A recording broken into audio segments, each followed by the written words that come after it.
First of all, a little vocab. When you have a radical, the number under the radical sign is the radicand. Obviously, the square root looking thing is the radical sign. And then this piece right here, if I can get my pen to work, there we go. This piece right here tells you what type of root you're taking. So the typical square root when there's nothing there is a square root. You're taking the second root. If there's a number there, for example, like 3, you would be taking the cube root. So what number times itself 3 times equals a? We're going to be focusing on square roots for today, but we'll be getting into higher powers or higher roots later. This slide is just a review of some of the perfect squares. Again, like I said, we're just going to be focusing on the perfect squares for now, but the perfect cubes, fourths, and fifths we'll need for when we get into other types of roots later. So hopefully you guys remember the perfect squares up through 10, and you'll be fine for this lesson. Simplifying. So we looked at this as one of our review skills warm-ups at the beginning of the year. I think it might have been even the first set of review skills we did, and we spent 2 sets of review skills on it, so I hope you guys remember. When we're simplifying radicals, our goal is to find the greatest perfect square factor of the number of the radicand, the number under the radical. So for 32, the biggest perfect square factor is 16. So you have 16 times 2 gives you 32. You can split these up as 2 separate square roots. And then the square root of 16 is 4 times the square root of 2. So that would be the simplest form. For 8, the greatest square factor is 4, the greatest perfect square factor. The square root of 4 is 2. So 2 square root of 2 is the simplified version of square root of 8. And same goes for 20. Biggest perfect square factor is 4. 4 times 5 gives us 20. Square root of 4 is 2.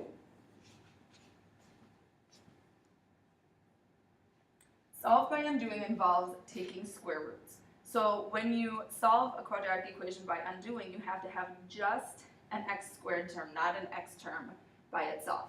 So in example A, we've got just an x squared. So it's solving an equation like normal. I'm going to add 4 to both sides. Divide both sides by 3. And then take the square root. And instead of punching this in on my calculator and getting a decimal, I'm going to simplify the square root. So the greatest perfect square factor of 24 is 4. 4 times 6 gives us 24. And then the simplified form would be 2 times the square root of 6. All right, for example B, same process, add 20 to both sides. Divide both sides by 4. And again, don't just pick up your calculator, punch the buttons, and get a decimal. What I notice here is both 25 and 4 are perfect squares.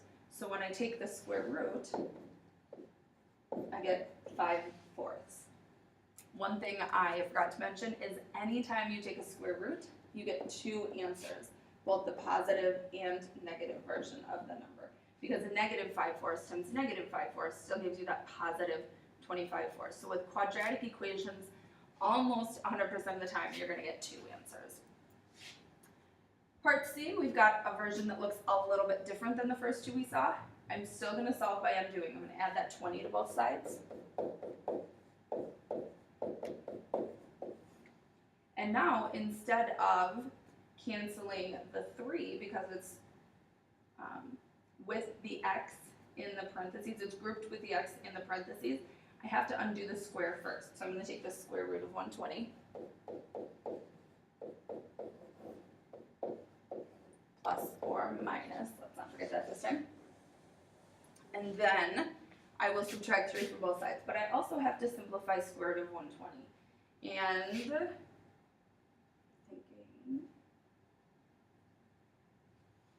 I'm going to do a factor tree on this one to find out what the greatest.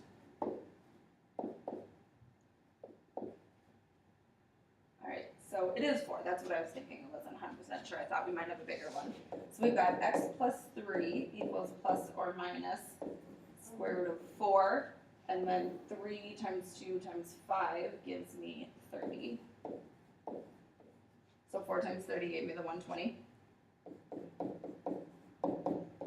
So we've got, sorry, that should be a 2. So we've got plus or minus 2 square root of 30, lost my color, and then subtract 3 from both sides. So what I usually do when I've got a normal number, an integer, and then mixed with a radical, is I'll put the integer first. So negative 3 plus or minus 2 times the square root of 30 would be the complete answer on that one. All right, and part D is very similar to part C. We've just got one extra step. So again, I'm going to start by subtracting that 5 from both sides. And then my next step is dividing by the 2. The 2 is not grouped with the square, so I'm going to undo that multiplication of 2 first. And here I've got the square isolated, so now I'll take the square root plus or minus square root of 10.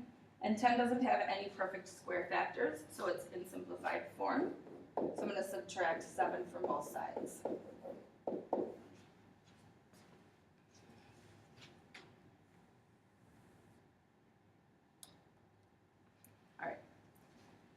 The next step we're going to get into is completing the square. So before we do that, I want to show you why we'll be completing the square. So let's remind ourselves how we square binomials. Oops, sorry, that's a 3. That's a really ugly 3. So what it means to square is to multiply it by itself. We've seen a few of these on the review skills warm-ups we've been doing recently. The key, a lot of people when they square binomials will get the x times x.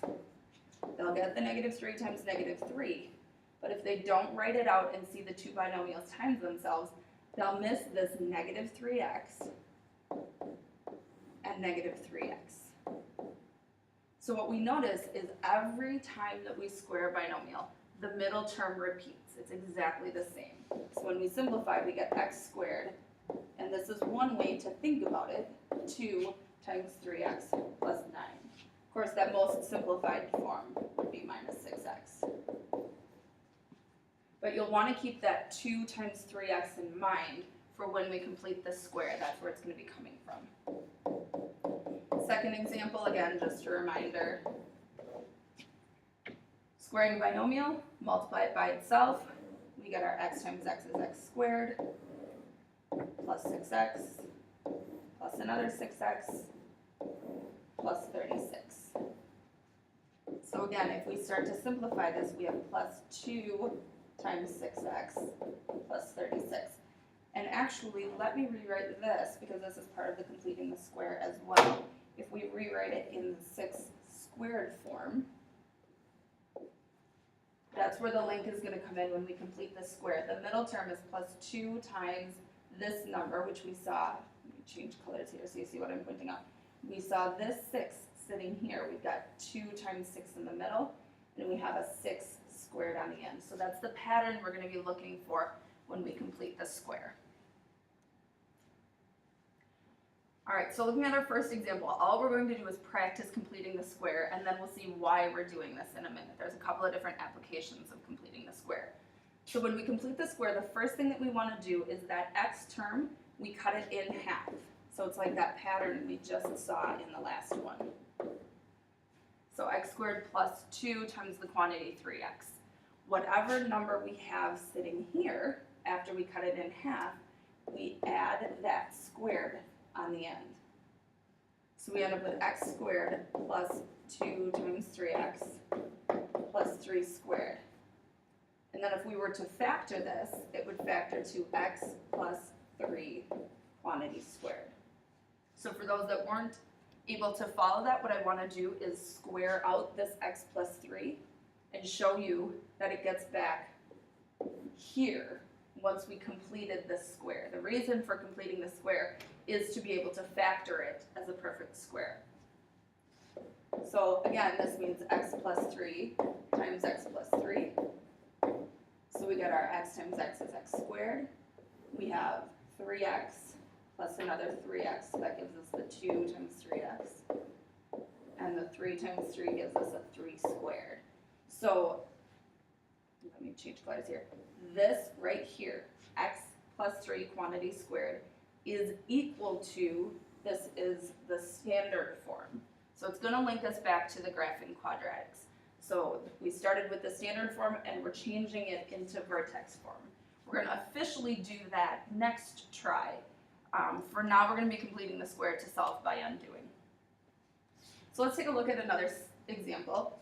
Here we have, that should be x squared minus 4x. Again, we take that coefficient of the x term, cut it in half, and then we have this 2 sitting right here. That's the 2 that I'm going to square and add to the end. You're always adding it to the end, because whether you have a negative times a negative or a positive times a positive, it's going to be positive. So we always, when we're completing the square, we always add that square to the end. When we factor this one, it's going to be an x minus 2 because the sign on that middle term was negative. All right, so here are some applications for completing the square.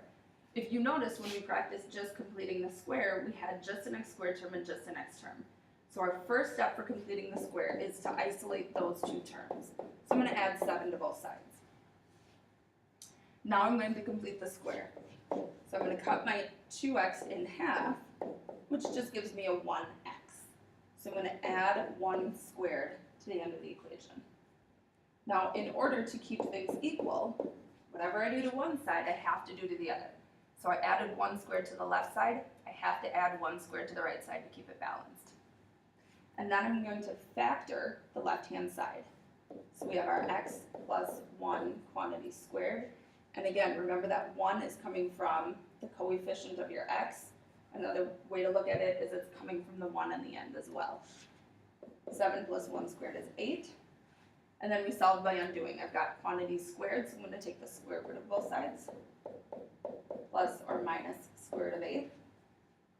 8 has a perfect square factor, which is 4. So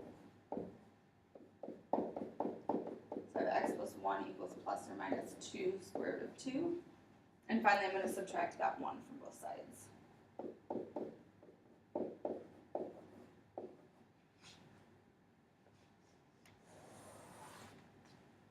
All right, so our next example, we already have the x squared and the x term isolated, so I'm just going to start completing the square.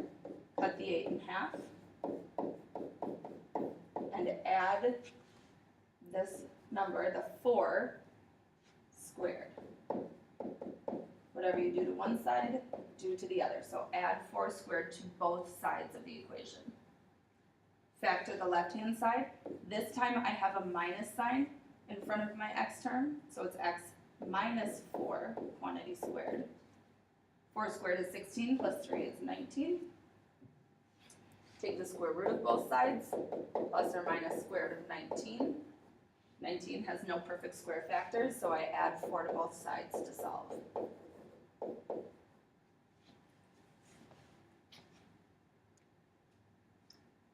All right, last slide. This one, we have a coefficient in front of our x squared. You can't complete the square unless your x squared term has a coefficient of 1.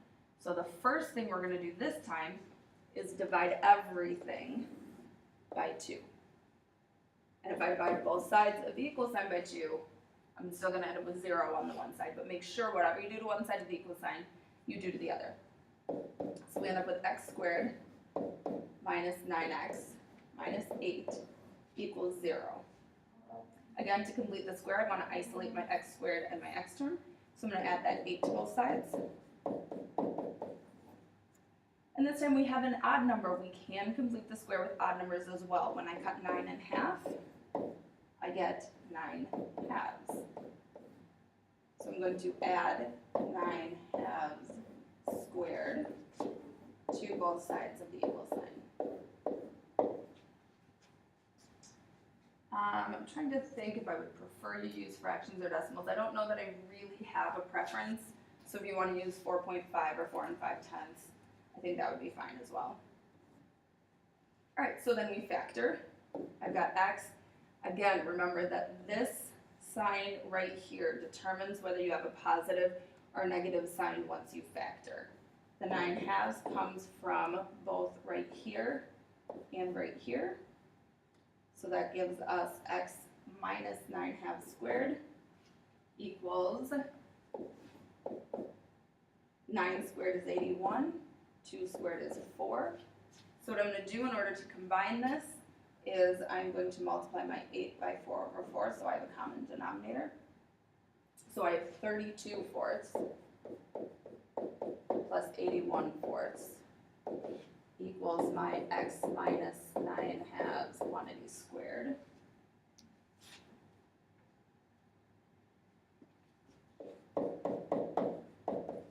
And then combining, I get 113 fourths. Actually, now that I'm looking at this, I think you might want to stick with fractions because then at the end we're actually going to be able to combine them fairly easily. So I take the square root of both sides plus or minus the square root of 113 over, when I take the square root of 4, I get back what I started with, over 2. And I'm looking at that when I say getting back what I started with a denominator of 2, so now I have a common denominator when I go to solve these. 113 does not have a perfect square factor, so I'm going to add 9 halves to both sides. And now that I look at it, they're not like terms anyway because our first one doesn't have the radical. So we could actually, they are like terms, we could combine them as 9 plus or minus the square root of 113 all over 2, but I don't care which form you leave it in. If you want the 2 separate fractions or if you want the 1 big fraction, either way is fine. All right, last example. We already have our x squared term and our x term isolated, but we've got that coefficient. So I'm going to divide everything by negative 3, both sides of the equal sign. Don't forget to divide that 12 by negative 3 as well. So I get x squared plus 8x equals negative 4. Completing the square on the left-hand side, x squared plus 2 times 4x. So I'm going to add that 4 squared to both sides of the equal sign. All right, factor on the left-hand side. I have a plus sign right here, so I'm going to put a plus sign in my parentheses. Plus 4 squared. 4 squared is 16, minus 4 is 12. Take the square root of both sides, plus or minus, and I'm going to go ahead and split this up into its perfect square factor right away. 4 times 3 gives us 12. So we have plus or minus 2 times the square root of 3. And then subtract that 4 from both sides. All right. So if you have any questions on this, I know completing the square is not an easy topic. So there may be things that you had questions on that I didn't explain. That is definitely the first thing that we will do when you get to class tomorrow.